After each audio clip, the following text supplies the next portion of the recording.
회복하게 하소서.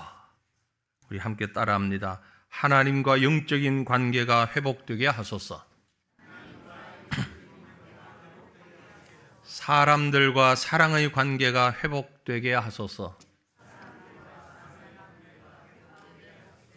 내 속의 의지가 회복되게 하소서. 아멘. 우리 속의 많은 관계들이 회복되는 은혜가 넘치시기를 주님 이름으로 축원합니다. 여러분, 만나보고 싶은 얼굴, 꼭 만나서 함께 시간을 보내고 싶은 사람, 그런데 멀리 있거나 가까운 곳에 있거나 상관없이 그 사람을 만나기에 너무나 어려운 이런 사람들은 없습니까? 시간적으로, 경제적으로, 물리적으로가 아닌 감정적으로 그 사람을 보기가 너무 힘들거나 어려운 사람 혹 없습니까? 형제나 가족일 수도 있고요, 가족 같은 친구일 수도 있고요, 선배, 후배, 혹은 정말 위기의 순간을 함께 나눈 동료일 수도 있습니다. 그런데 어떤 일로 인해서 돌아보면 그게 그렇게 심각하거나 큰 문제가 아니었음에도 불구하고 원치 아니하게 관계가 깨어지고 힘들어져서 만나지도 못하고 혹 얼굴을 보면서도 마음을 나누지 못하는, 그렇게 불편함 가운데 아직 회복되지 못한 그런 자들은 주변에 없습니까? 마음 깊은 곳에 어그러진 관계를 회복하고 다시 밝은 모습으로 만나고 교제하고 허물 없는 그때의 그 모습으로 되돌아가고 싶은데 그 방법을 몰라서 답답하고 힘들어하는 분들 없습니까? 그 길이 있습니다. 이제 말씀을 통해서 우리가 그 회복의 방법과 길을 찾는 이런 은혜가 오늘 아침 우리 모두에게 함께 있기를 간절히 바랍니다. 우리가 읽은 본문 말씀에 깨어진 관계로 인하여서 친형제간임에도 불구하고 오랫동안 장장 20년을 얼굴도 보지 못하고 만나지 못했던 자들이 눈물의 상봉으로 화합하며 관계가 회복되는 그런 장면이 있습니다. 기록되어 있습니다. 참 감격적인 장면이죠. 이삭은 두 아들인 야곱과 에스가 20년 만에 상봉하는 그 모습입니다. 하나밖에 없는 형인 에스를 만나면서 동생인 야곱이 고백하는 말, 정말 감격스러우면서도 의아할 정도의 표현을 하고 있죠. 내가 형님의 얼굴을 배운즉 하나님의 얼굴을 보는 것 같습니다. 형님도 나를 기뻐하시기 때문입니다. 저도 형이 한 분 있습니다만 아직 형에게 이런 고백을 해보지는 못했습니다. 내가 형님의 얼굴을 보니 하나님의 얼굴을 보는 것 같습니다. 얼마나 기뻤으면 이런 표현을 했을까? 야곱이 이런 말을 하는 데는 그럴 만한 충분한 이유가 있다고 생각이 됩니다. 야곱과 그의 형인 에스가 친형제가 아니면서 왜 20년이나 떨어져 있었는가? 우리 모두 알고 있습니다. 정말 기막힌 사이는 있잖아요. 그렇죠? 이 둘은 원래 쌍둥이입니다.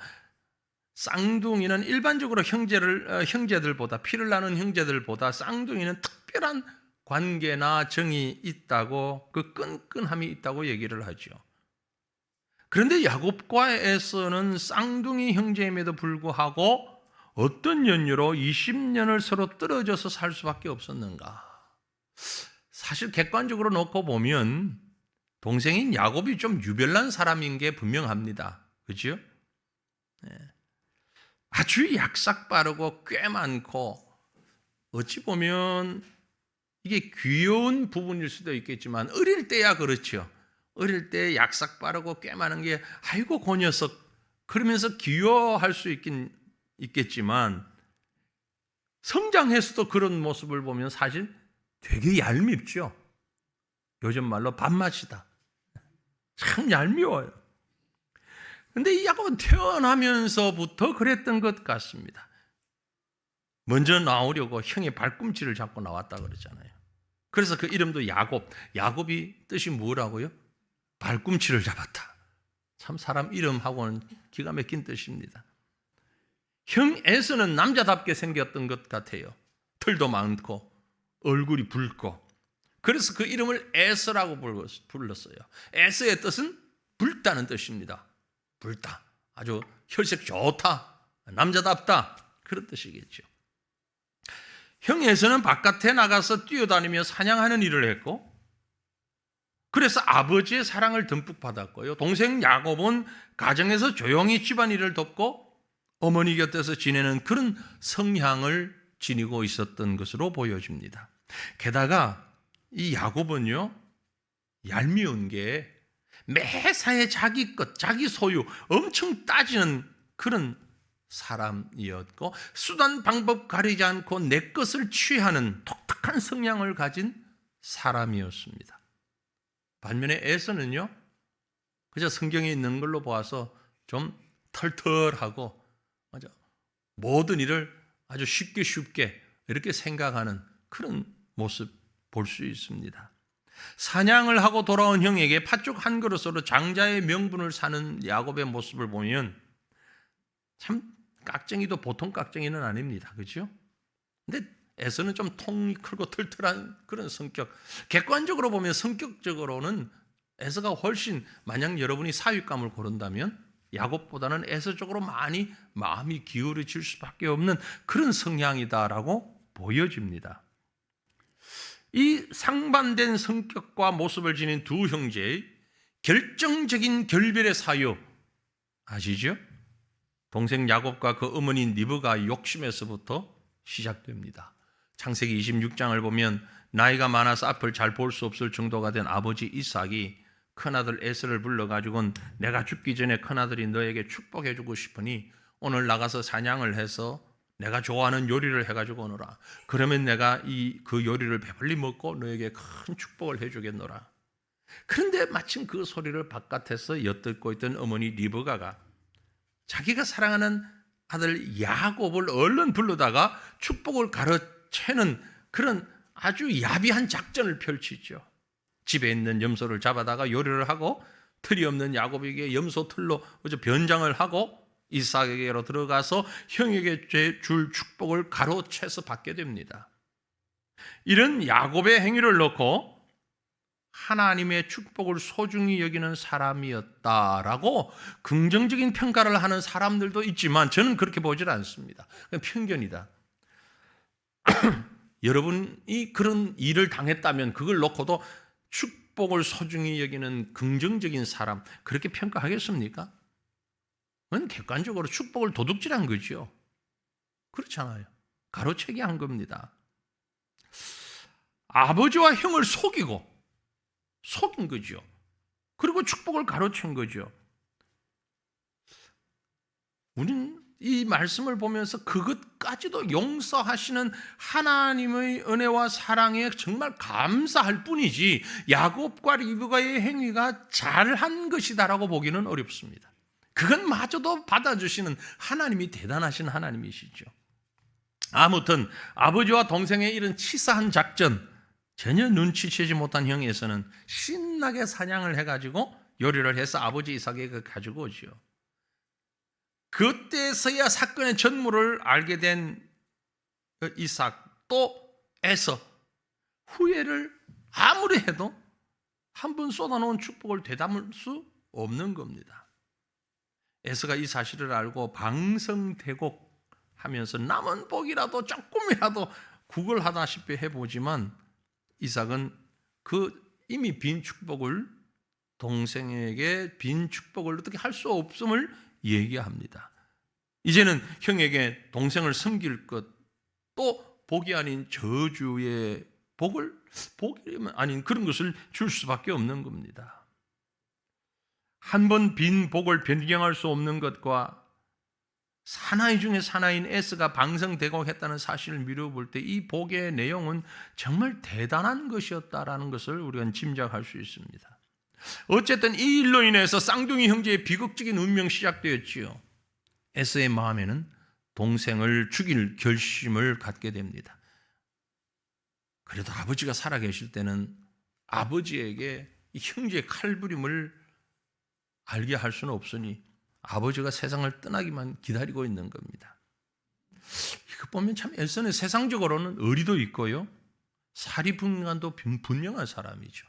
막 감정적으로 나서서 어떻게 해버리면 아버지가 어떤 마음을 느낄까, 이것까지도 자기의 참 그 가난한 상황 가운데서도, 영적으로 가난한 상황 가운데서도 이걸 생각할 수 있는 사람, 전 에서에게 한 표를 더 던지고 싶어요. 여러분은 어떤지 모르지만. 그래서 눈치 빠른 야곱과 또 어머니는 이런 형의 마음을 모를 리가 없죠. 서둘러서 외삼촌 나반의 집으로 이주가 아닌 피난, 아니 도망을 가게 됩니다. 그래서 형제가 원치 않는 이상가족이 되어버렸죠. 야곱은 외삼촌의 집에서도 꾀돌이 기질을 버리지 않습니다. 10분 그 장기를 잘 발휘해서 20년 동안 많은 재물과 부를 가진 사람으로 성장해서 이제 고향으로 돌아오게 되는 겁니다. 이렇게 20년간 가슴에 묻어두었던 잘못과 상처를 안고 두 형제가 만나고 있는 것입니다. 이 정도면 감격적일 수밖에 없겠지요. 감격과 동시에 동생인 야곱의 입장에서는 큰 두려움에 쌓일 수밖에 없습니다. 과연 형이 어떻게 나올까? 만감이 교차하면서 두려움이 엄습해 왔는데 점점 그 거리가 가까워지면서 야곱이 먼저 종들을 보내어서 형에게 소식을 전합니다. 아니나 다를까, 형 에스가 20년 만에 만나는 동생 야곱을 맞으러 나오면서 400명의 군사를 거느리고 나온답니다. 이 소식을 듣고 야곱은 깜짝 놀랍니다. 왜요? 분명히 좋은 감정이 아니라는 걸 직감했기 때문입니다. 400명의 군사는 경호 수준이 아닙니다. 아브라함이 소돔성에 갇혀있는 롯을 찾아갈 때에 318명의 군사를 데리고 갔잖아요. 그런데 지금 에스가 400명의 군사를 데리고 온다는 건 이건 전쟁하기 위한 군사지, 싸우기 위한 인원이지 경호하기 위한 인원이 분명히 아닙니다. 야곱은 역시 여기서도 꾀돌이의 그 기질을 발휘합니다. 아내와 자신의 모든 소유를 두 그룹으로 나눕니다. 그리고 그 그룹의 전면에는 종들을 앞세웁니다. 편성을 기가 막히게 하죠. 혹 그룹이 문제가 생기면 빨리 되돌아서서 도망이라도 갈 수 있는 그런 준비를 만반에 하게 됩니다. 이건 제 생각이 아니고 야곱의 생각이에요. 창세기 32장 우리 읽은 말씀 앞에 32장 8절에 보면 이르되 에스가 와서 한 떼를 치면 남은 떼는 피하리라. 이게 야곱의 전략이었어요. 그러면서도 또 한편으로는 에스의 마음을 얻기 위해 물질을 잔뜩 모아서 물질 공세로 선발 때에 앞세웁니다. 그것도 한꺼번에 가지 않고 한꺼번에 싹 뺏겨버리면 손해니까 일정한 거리를 두고 또 가고 가면 똑같은 양도 더 많아 보이잖아요. 이런 전략까지 세워서 보냅니다. 그리고서도 밤잠을 이루지를 못해서 두려움에 쌓여서 밤을 지새웁니다. 형을 만나는데 참 놀랍게도 이 어떻게 될까? 형이 지금 군대를 이끌고 나오는데 드디어 만납니다. 만났을 때 형제는 칼을 앞세워 전쟁을 한 것이 아니라 목을 부둥켜 안고 눈물을 흘리며 기쁨의 제회를 합니다. 그러면서 그때 야곱이 한 말이 아까 제가 언급했던 본문 10절에 내가 형님의 얼굴을 배운 즉 하나님의 얼굴을 본 것 같사오며 형님도 나를 기뻐하심이니이다 라고 고백합니다. 너무너무 반갑고 만족스러운 형언할 수 없는 감격을 표현하는 단적인 말이죠. 이 말이 그저 아부하는 듯 형의 환심을 사기 위한 말로는 보이지 않습니다. 야곱의 진심에서부터 우러나온 말이라고 보여집니다.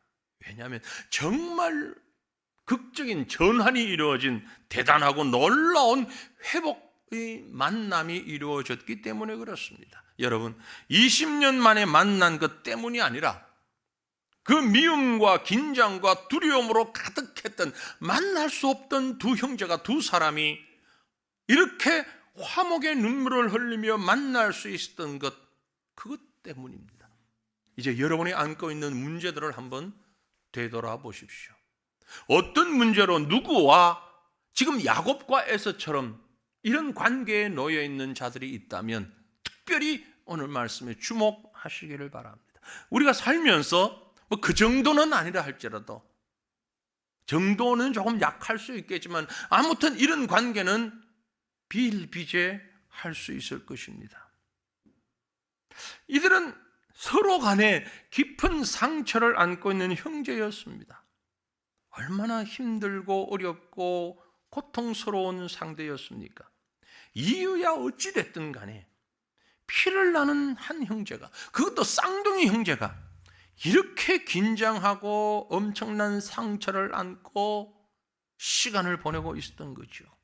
그들이 회복되어서 다시 화목의 사랑을 나누게 된 겁니다.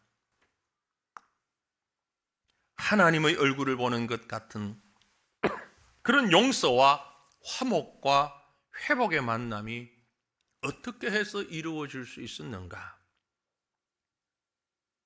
중요한 것 중에 하나가요, 기다림의 시간이었다라는 겁니다. 기다림의 시간들. 20년이라는 시간, 그리 짧은 세월 아닙니다. 뭐 때에 따라서는 언뜻 간 것처럼 보일 수 있지만 사람들과의 관계에서 20년은 그리 짧지 않습니다.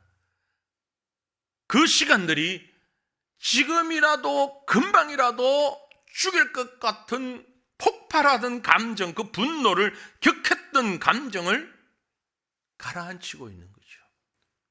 치유하고 있는 겁니다. 무엇이? 시간이, 기다림이, 기다리는.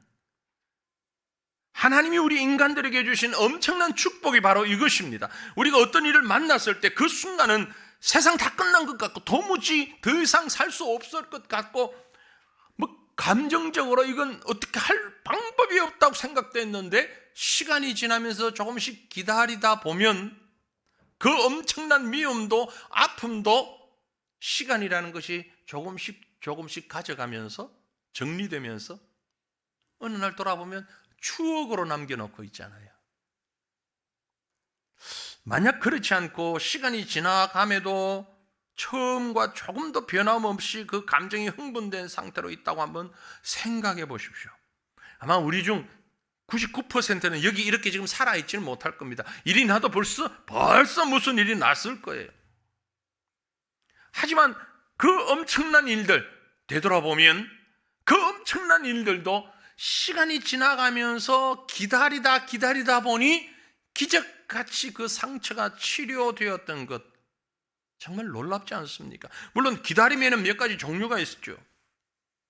이를 악물고 참고 벼르고 기다리는, 내가 만나기만 해봐라, 기회만 오기만 해봐라, 벼르는 기다림이 있을 수 있고, 책임을 회피하는 기다림, 그저 잊어버리고 싶은, 어떻게 할 수가 없는데 이 자리를 뜨고 싶은 그런 기다림도 있을 수 있고요.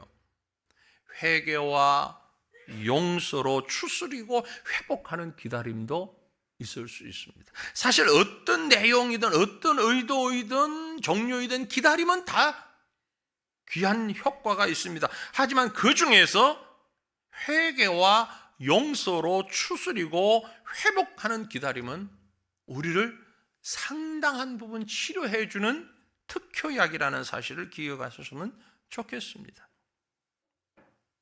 막연히 시간만 보낼 것이 아니라 그 속에 인내하면서 회복한다는 거죠. 인내라고 하는 바늘에 시간이라는 실을 꿰어서 아픈 상처를 으루만지고 지나갈 때 그 조각난 천들은 아름다운 옷으로 새롭게 태어날 수 있는 것입니다. 이건 우리를 구원하신 하나님으로부터 배울 수 있는 최고의 방법입니다. 하나님도 이런 방법을 쓰십니다. 하나님도 그래요? 그렇습니다.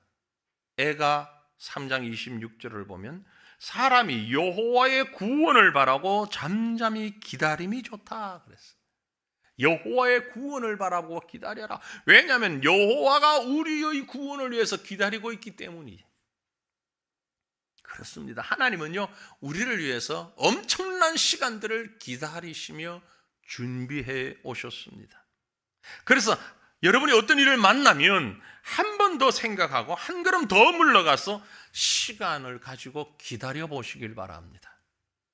여러분이 안고 있는 아픔과 상처가 하나님의 얼굴을 보는 것 같은 기쁨과 감격으로 변화되고 회복될 것을 믿으면서 기다리는 자들 되시기를 간절히 바랍니다.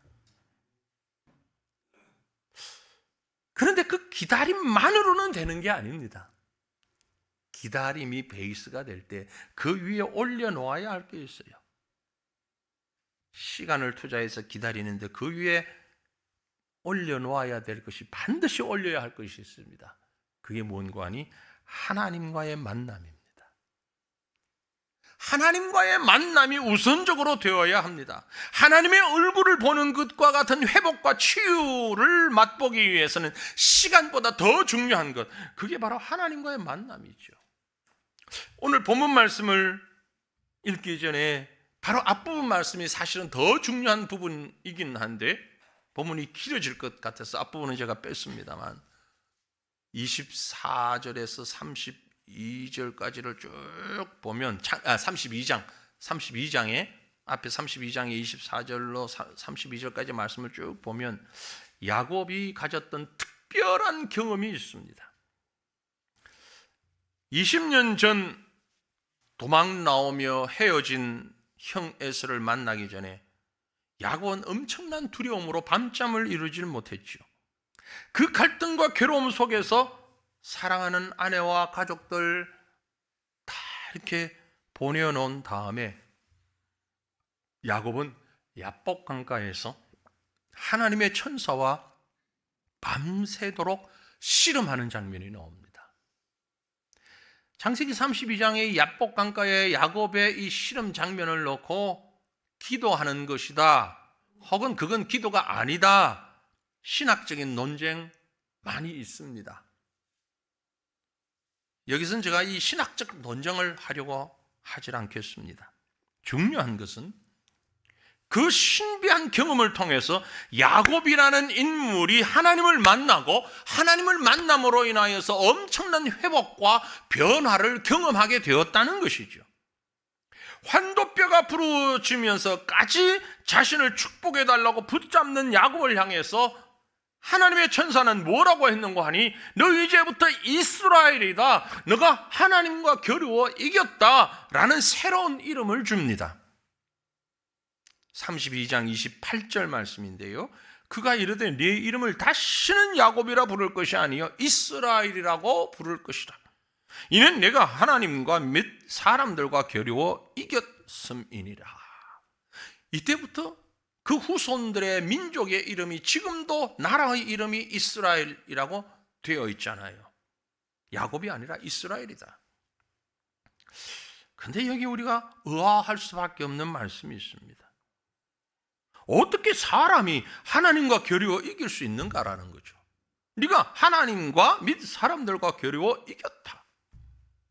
여러분, 이 말씀 분명히 아셔야 됩니다.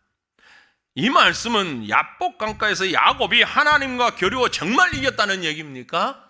아닙니다. 이긴 것이 아니라 철저하게 졌다는 의미입니다.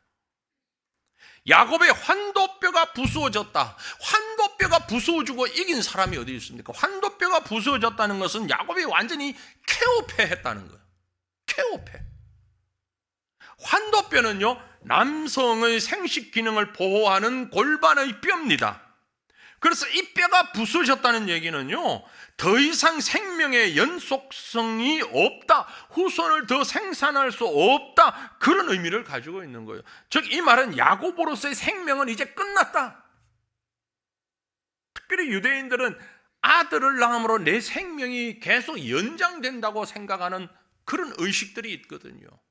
그런데 환도뼈가 부러졌으니 이제 더 이상 자녀가 생산되지 않는 겁니다. 아들을 낳을 수 없는 거예요. 그러니 야곱은 이제 생명이 끝났다는 거예요. 철저하게 패배한 인생이요, 죽은 인생이라는 의미입니다. 형의 발꿈치를 잡고 이 땅에서 태어난 순간부터 지금까지 야곱의 인생은 전부 자기 힘으로 하나님을 대항했던 시간들이었습니다.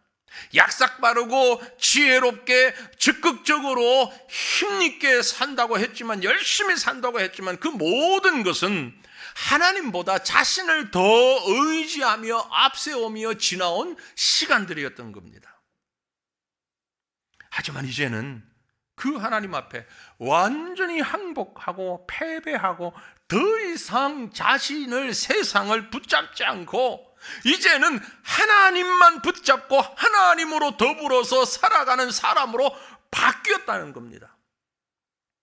그래서 이름을 이스라엘, 곧 하나님과 기르어 이겼다 라고 바꾸어준 겁니다. 이 말은 곧 넌 하나님께 완전히 졌어. 이 답답한 인생아, 이 머저리 같은 인생아, 이 어리석은 인생아 라는 징벌적 이름이 바로 이스라엘이라는 이름이에요. 야곱은, 아니 이스라엘은 이제 그 이름을 부를 때마다 그래, 내가 얼마나 어리석은 자였던가, 하나님을 대항했던 내가 아닌가. 이스라엘아, 그래요, 난 하나님을 대항했던 사람입니다. 철저하게 하나님만 의지해야 하는데 하나님 대항하다가 내 인생 KO 당했습니다. 끝났습니다.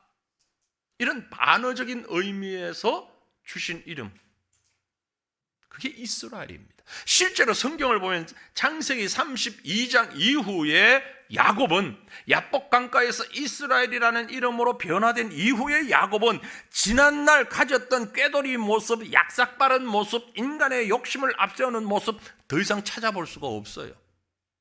그 삶의 모습이 완전히 바뀌었습니다. 바로 이것입니다. 형제간의 살인 것까지 불러올 만한 분쟁과 아픔과 찢어지는 상처가 치료되고 회복되는 데 있어서 가장 중요한 역할을 한 것은 다른 것이 아니라 당사자인 자신이 변하는 사건이었습니다.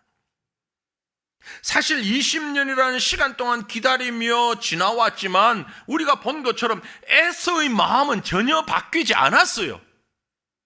그래서 400명의 군사를 이끌고 20년 동안 품어온 한을 가지고 야곱을 죽이기 위해서 나왔잖아요. 야곱 자신도 그 상황을 알고 있는 겁니다. 20년 시간을 기다렸지만 이것만으로는 안 된다는 걸, 눌렸던 감정들이 완전히 없어지지 않고 다시 살아나고 있다는 것을 깨닫게 된 겁니다. 그런 이 두 형제, 쌍둥이 형제의 상처를 치료한 것은 바로 야곱이 하나님과의 만남이었습니다. 하나님과의 만남을 통해서 자신이 변화된 겁니다. 이 변화가 형제의 회복을 이루어 온 것이죠. 주변에 달라진 건 아무것도 없어요. 장자권을 되돌려 준 것도 아니고 축복을 통째로 넘긴 것도 아니고 그럴 수도 없고요. 방법이 없잖아요. 아무것도, 이 형제가 이렇게 원수같이 된 원인을 바꾸어 준 것은 아무것도 없어요. 그대로입니다. 단지 바뀐 것은 야곱이 이스라엘로 바뀐 겁니다. 더 이상 세상 붙잡고 자기 지혜와 수단을 붙잡고 몸부림치고 이리저리 피해 다니는 자가 아니라 우직하게 하나님만 붙잡고 자신의 생명은 포기하고 오직 하나님의 사람으로만 살아가는 자로 자신이 바뀐 거예요. 사랑하는 성도들이요, 아직도 용서하지 못하고 화해하지 못하고 불편함과 미움과 시기와 아픔의 대상으로 눈을 흘기는 그런 형제나 이웃이나 성도가 있습니까? 모든 걸 다 털어버리고 서로 부둥켜 안고 울고 화목해야 하는데 아직 그러지 못하고 있는 사람들이 있습니까? 그리고서 어떻게 하나님 뵙겠다고 찬양하고 예배하는 자리에 앉아 있을 수가 있습니까? 에서와 야곱이 하나됨과 같이 회복하는 은혜가 여러분에게 있기를 원합니다. 서로 용납하고 회복하는 은혜가 함께 하길 바랍니다. 그러기 위하여서 그 상대방이 다가오기를 기다리지 마세요. 그 상대방이 나에게 어떻게 해주기를 기다리지 마세요. 내가 먼저 변해야 됩니다. 내 환도뼈가 부러지는, 내 생명이 끝이 나는 듯한 그 아픔을 느끼더라도 끝까지 하나님의 옷자락을 붙잡고 내가 바뀌어야 됩니다.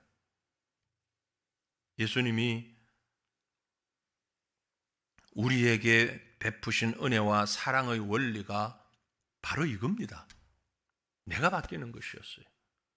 디모데전서 1장 16절 보니 그러나 내가 긍휼을 입은 까닭은 예수 그리스도께서 내게 먼저 일체 오래 참으심을 보이사 후에 주를 믿어 영생 얻는 자들에게 본이 되게 하려 하심이라. 예수 그리스도가 내게 하신 것처럼 나도 그리스도처럼 변하는 것, 이게 우선이라는 거죠. 내가 주를 알기 전에 주님이 먼저 나를 아셨고, 내가 주를 사랑하기 전에 주님이 먼저 나를 사랑하셨고, 내가 주님을 믿고 순종하기 전에 주님이 먼저 나를 위해 십자가에서 죽으셨다라는 겁니다. 그 그리스도가 먼저 하신 것, 그것 때문에 내가 하나님의 백성 되었으니 나 역시 내가 먼저 변해야 된다는 걸 말하는 거죠. 야곱이 이스라엘로 바뀔 때에 이미 하나님은 에서의 마음을 바꾸어 놓으셨어요. 그건 하나님이 하셨어요. 내가 한 게 아닙니다. 내가 먼저 변화되었을 때 상대는 이미 미움의 마음에서 사랑과 용서와 화목의 마음으로 하나님이 되돌려 놓고 계신 겁니다. 그 사실을 여러분 믿으시길 바랍니다. 내가 하는 게 아니에요. 에서를 만나기 전에 야곱이 뭘 어떻게 해도 그건 에서에게 아무런 효력이 없었어요. 하나님이 하셨어요. 그때 비로소 야곱도, 여러분도, 우리도 하나님의 얼굴을 보는 것과 같은 기쁨과 감격을 누리게 되는 것입니다. 요한일서 4장 11절에 말씀합니다. 사랑하는 자들아, 하나님이 이같이 우리를 사랑하셨은즉 우리도 서로 사랑하는 것이 마땅하도다. 어느 때나 하나님을 본 사람 없을 때 만일 우리가 서로 사랑하면 하나님이 우리 안에 거하시고 그의 사랑이 우리 안에 온전히 이루어지느니라. 이것이 바로 믿는 자, 그리스도의 제자 된 자의 표식입니다. 특징입니다. 이게 바로 성도의 모습입니다. 여러분, 하나님과의 회복된 자는 바로 이 모습이 나타나야 하는 것입니다. 사랑하는 성도들이여, 회복되기를 원합니다. 하나님 앞에서 우리의 신앙이 회복되고 하나님 앞에서 우리 서로 간의 사랑이 회복되기를 원합니다. 회복의 소망을 가진 사랑하는 성도들이요, 회복의 믿음을 가진 자들이요, 우리가 받은 하나님의 사랑을 먼저 기억하면서 아픔과 상처를 치료하기 위해서 내가 먼저 변화되어 내가 먼저 하나님을 만남으로 화목과 회복의 기쁨을 맛보는 바로 그 현장에서 하나님의 얼굴을 보는 최고의 복을 누리는 우리 귀한 성도님들 되시기를 주님의 이름으로 축원합니다. 우리 함께 기도하겠습니다. 우리 자신의 모습을 먼저 돌아